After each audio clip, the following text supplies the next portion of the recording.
At a stop right here at 45 or 50. I mean, but that's way too much. What is it?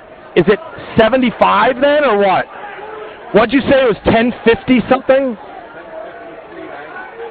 1053. So 90 handles? That's too much.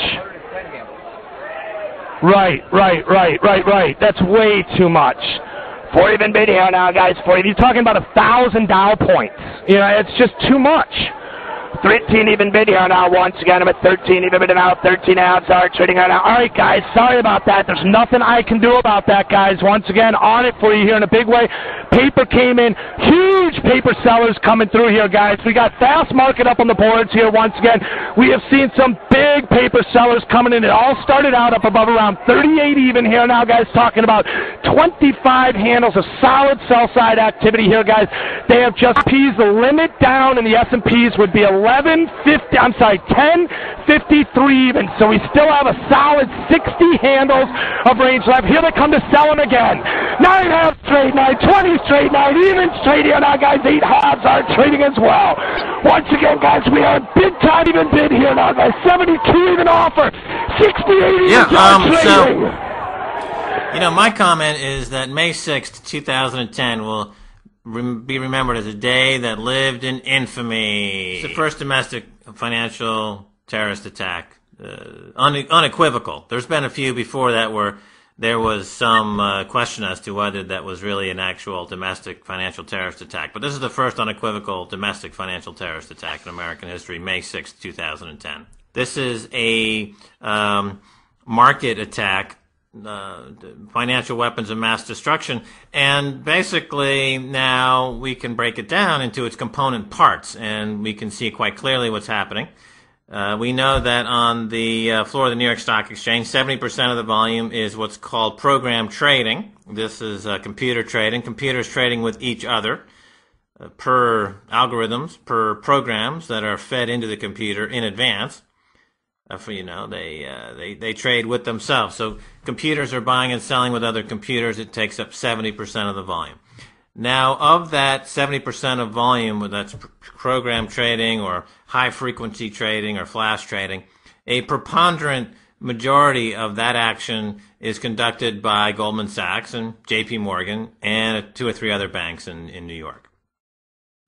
Now, what this gives these banks the ability to do is change the direction of prices in any way they want to change prices. Now, what we saw on May 6th was a situation where there was a vote in Washington as to whether to break up the too-big-to-fail banks. Now, all these Congress people and senators are big stock owners themselves, either through exchange-traded funds or through mutual funds or through blind trusts or through buying and selling stocks. And so they're stakeholders in the criminality that goes on Wall Street. Now, to stop this vote from going against the financial terrorists, the programs were set to create a 1,000-point drop. And this is very simply done by simply, of that huge volume that is in the hands of computer programming, computer program trading and high-frequency trading, it's simply just a matter of removing some of the orders. Some of the buy orders. Just remove some of the buys from your huge program trading. And so any sell order that comes along finds that there are no buyers, and very quickly prices start to fall apart. Now here's where the beauty comes in. This is really the beautiful thing, because this is really like something out of the Manchurian Candidate. Because the second prices start to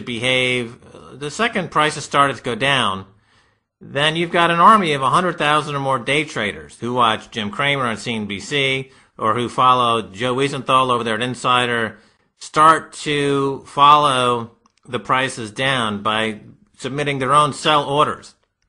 So they then supply all of the real orders that are driving the prices down after Goldman has changed the direction of the market using the manipulation of their high-frequency trading program. So you don't need to be responsible for all the orders on the way down that contributed to a 1,000-point drop. All you need to do is put in a sufficient number of orders to change the direction, and then this triggers this army of day traders to do all the outsourcing the fraud to the day traders. They'll do all the work for you. Then, of course, after the drop, when the investigation begins, Goldman can just point to the day traders and say, we don't know why they sold these stocks. We don't know what's on their mind. It's really the perfect crime. It's financially engineered financial terrorism. We know who's doing it. We know why they're doing it, and we know how they're doing it. And we know that if there's any hope of preserving this economy from the ravages of an open cesspool of chaos and anarchy, there needs to be some actions taken very quickly, and we know that's not going to happen because every time a politician steps up to the microphone and suggests ways to stop the financial terrorists from conducting financial terrorism, Goldman hits the sell button.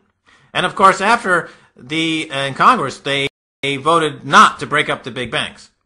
And Goldman then removes all of the sell orders from their massive high-frequency trading programs, so that any buy order that comes along has the outsized magnified impact of driving prices higher. So you saw that prices drop 1,000 points and come back 600 points, all within the course of an hour or two.